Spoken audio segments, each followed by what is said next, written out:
Hi everyone and welcome back to number 7, and we're going to be heading away now to America in a minute.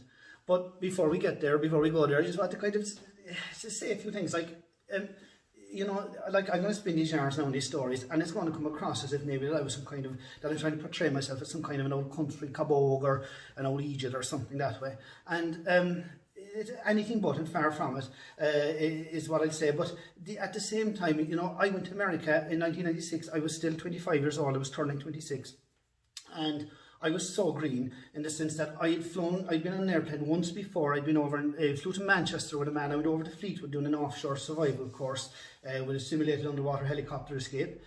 And I had travelled with a man that I was about maybe 21, and he was well travelled, so I just kind of went along with him. We got on a plane in Cork, landed in Manchester and back. So that was my only experience of an airplane. And as well as that, and I'm not joking about this because this is so true. Looking back at the 80 pound that went to America in 1996, you can look back with fondness and see the person that went, and there's still a lot of him here, because a lot of things haven't changed. But like back then I was stuck in the 1980s with my fashion mode. I wore black leather shoes. They were like, we call them wedding shoes. I call them now pointy black leather shoes. Whenever I see anybody wearing them, I'm on about the wedding shoes. And blue Wrangler jeans, t-shirts, whatever, a couple of jackets. It was all very simple. I had a very simple fashion rule. If it wasn't navy, blue or navy, I didn't wear it. Simple as. And so that's, and I had no sense of fashion, no sense of travel, or no sense of anything. And going back and forth to England was very easy because England was very similar to here, and it was a very easy thing to do and on the ferry. And, without having to expose yourself or run into too much trouble. So, June 9th, that's the kind of set the tone for what's happening, because things happened to me that you couldn't write them, you couldn't put them into, you couldn't think them up, and I'm certainly not making them up. All these things genuinely did happen, and it's the way it was. And I was, by my own admission, I was completely green in lots of ways, and I really was. And I was innocent, harmless but innocent, I suppose, And June 1996, Killing Me Softly by the Fugees was #1 in America, #1 all over the world at that time. And the very second I hear that song, just straight back to the summer of 96 in America. And that song, and it holds so many memories for me, emotional memories more than anything. But I used to smoke cigarettes at the time, and I smoked Carol's cigarettes. I'm a very strange individual, and I was then and I still am. I smoked Carol's and nothing else. Maybe if I was really stuck, I might smoke Vincent Hedges, but I have to be very, very badly stuck.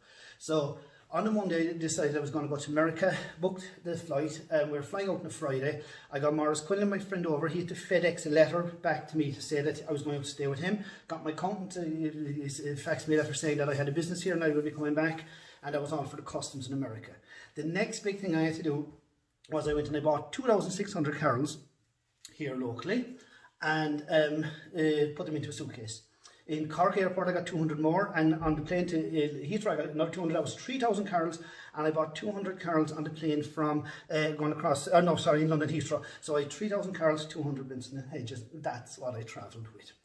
And I had, I would have, to be fair, very little clothes, I suppose. I had two suitcases, not big suitcases, one with my clothes. So I only one pair of shoes, they were on me, and one with cigarettes. Now, I hope I'm not talking too fast because I have so much to say and I don't want to bore you and keep you here too long. So, got on the aeroplane in Cork and headed over, obviously.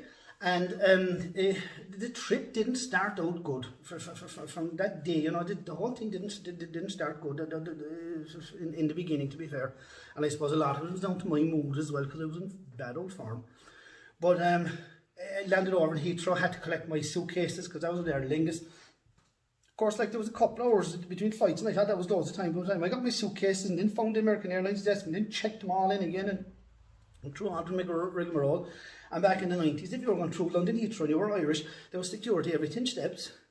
So it was an absolute, oh God almighty. But anyway, I just about made the airplane, the American airplane in London Heathrow, heading for Chicago. And when I landed in Chicago, I was going on to Green Bay. I was actually going to a friend of mine in a place called Green Bay on the Lake Michigan. and I was going over there for a holiday. So I remember getting on the airplane. I was the last person on the plane, just about made it. And of course, obviously it was a big, huge plane. I'd never seen like it before. And on I went, and I was kind of in the middle aisle. I think there was 4 seats or something. And I was the last person on, and there was this fella sitting there. I won't call him a businessman, or he wasn't a yuppie either. He was kind of like an old wannabe, I'd say. And he was sitting there, and he had a set of headphones on him, like Walkman headphones or whatever else, and he'd have been in the seat next to me, and I was on the outside aisle. And I could see by the look in his face that when I came on, he was, and look, this happens us all, to be fair, he thought he was going to have the seat next to him free, and the next thing I arrived, and look, it's happened to me several times since, and the next thing you go, oh shit. So anyway, I came on, and I said, oh, next year, man, and I kind of said, look, he never answered me.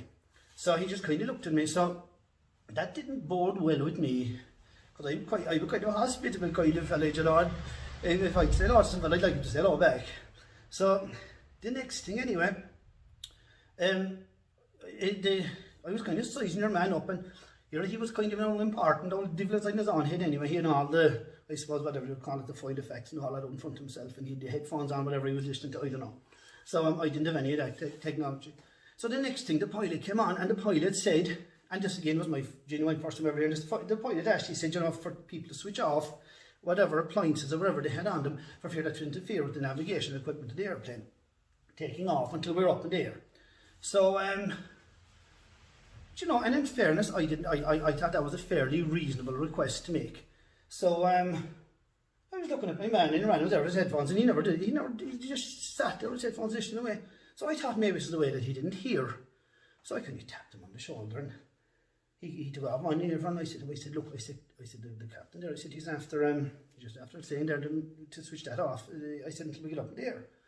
And he just looked at me again and put back on the headphones. So I didn't say a bit, and the next thing the plane was starting to move. And you know, I didn't even want to be on that plane that day. But at the same time, like when we did get up there, I wanted it to stay there for us, like the fella said, until we were ready to come down again. I certainly did want to cross the Atlantic, like the fella said, when I got up there. So, and I was thinking to myself, this fella could kill us. So, the next thing anyway, I leaned over and I picked up the Walkman, you know, and I switched it off like that. And if I did, Reggie got the 2 headphones, and just the first time he was going to speak to me, but before he could open his mouth, I said to my view, switch that on again. I said, before to safety use, so I'm going to shove it up your arse. Like that, you know.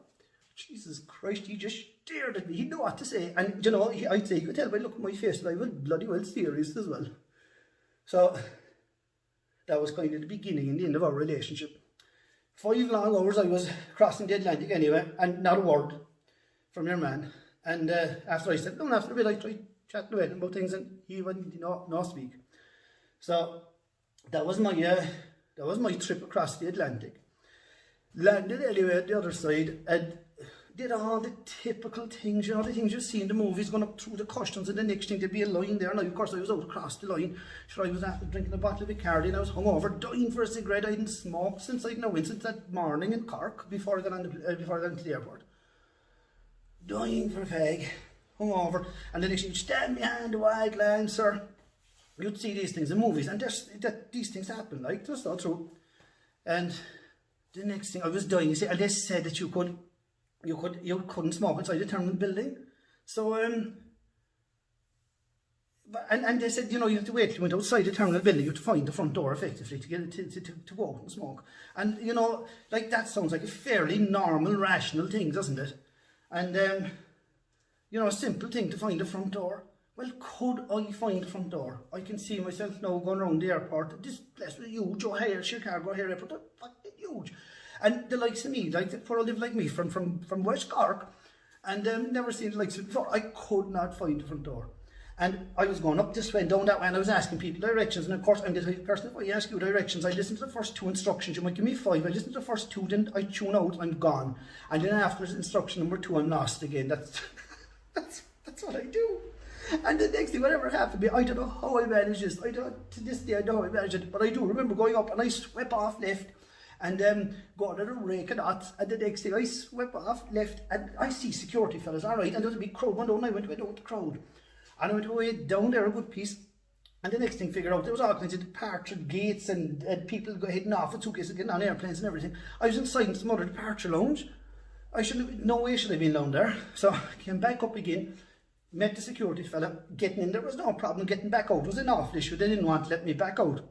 So your man asked him, my card, or my boarding card, and the boarding card I had was for an internal flight in Green Bay. So Owen Hurley always told me, old Frank Hurley, you should tell everyone your sad story, especially if your back's to the wall. So I started telling your man my sad story in the day I had. And in fairness to me, he was a lovely man, lovely American man, and he could tell by me, you know, that I was telling the truth, and that I wasn't threatening either. I was non-threatening. So and he kind of saw the funny side of it as well. So he took me up, he lifted me up with me, and he brought me to the door. And outside, anyway, he said the door's there. So Christ, I went outside the door, and I'll never forget this. The door opened and I went out, and the next thing, it was like walking into a fan-assisted oven. And that sums it up. It was the only way, just walking to see, of course, inside was all air conditioning, things I knew nothing about anyway, it was grand and cool inside.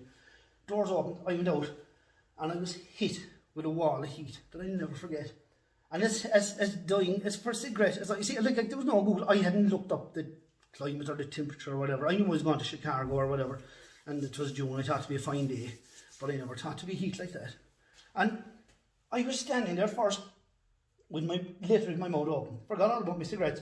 And what I was doing was I was trying to look. I was saying, are they heating the building up or what? And like, is there a roof, or are they blowing heat at me? Like, it was so surreal. I never experienced anything like my life. And I was there about 5 minutes, and the next thing that I focused, and outside the road, about every 20 seconds, there was a limousine passing, a black one, then a white one, and then a black one going this way. It was just all limousines. And I said to myself, Jesus Christ, what's on here today? So the next, like, I mean, look, the previous week I was sleeping in the back of the van over in England. And I wasn't poor like I was, if you found my pocket, but I wasn't, this level was completely bloody alien to me. So when I kind of got my bearings anyway, there was a man standing next to me, and all the smokers were outside the door. And I said to him, here, can you suit on as a businessman? And I said to him, I kind of lit up the cigarette, and I said to him, Christ, I said, there's an awful blast of heat here, like, you know. I said, it's very hot here today. And he looked at me and he didn't say a bit. And after 5 hours in the airplane talking to no one, I said, I've had enough of this anyway. So I was engaged with him again, and I started on about the weather. So that's what we do, Irish people. No matter where we are, we'll talk away about the weather. And I wanted to talk to someone about the weather, and he was the only victim I could find, so by God, I was going to talk to him. So the next thing he says to me, he says, where are you from? I said, I'm from Ireland. And I said, to tell you the truth, I always wear my heart on my sleeve. This is my first time over here. I said, I didn't realise it was this hot over here at all. And he started laughing and he started talking to me. Lovely man, turned out to be an absolute gentleman. We spoke for about half an hour. And of course, the next thing then I was asking about the limousines, and he was telling me that, see, over there, for very small money, if you want to get a gang of lads to the airport or picked up, or the cheapest chips to get a limousine sent out, and a lot of people do it as a kind of an old treat, and that's what all these lads were. Today, they're going back and forth, they weren't famous people at all. So that was kind of that. The next thing then, I left him and I had to go back in, and I was going to the airplane, and because I was getting an internal flight down to Green Bay, and I said I'd go to the Jacks first. Now, I was only going in for a whiz, but when I went in, I saw, these are just observations, when I went in, you know, the toilet doors, the stall doors, the doors were there, the cubicles, and the doors were only about, they were look about that high. There was like, you could see over them when you stood this way, and you could see they were, I suppose, they were about 2 foot off the ground, and then they were only going up to about maybe 4'6" or something. I never see the weight of it, and I only went in for a whiz, but at the same time, curiosity got the better of me, and I decided I wanted to see. Chris, I said, you know, like, if you are sitting on them, what could other people see? This doesn't, whatever you want to call it, you know, the Irish bad away again, and I thought it was very amusing. I'm so sorry there wasn't phones, there was no camera phones at the time, I could take pictures. So I went into the cubicle, and I was there, and I was standing up against the door, and I look out. Jeez, I said, you could be seen this way. And the next thing then, I had to sit down to see what people would see if anybody walked in, what they could see. And the next thing, I was in the middle of all this, and these couple of fellas walked in. And here I was in China, I was doing nothing. And they were looking at me. And I said to them, I couldn't help it, I said, Jesus, I said, the doors are tiny. I said, are all the doors in America like that, you know? And your man explained to me, he said, no, he said that I'll be inside here because they'll be trying to watch our lads, I suppose, maybe up to no good with drugs and the different, I don't know what it was about.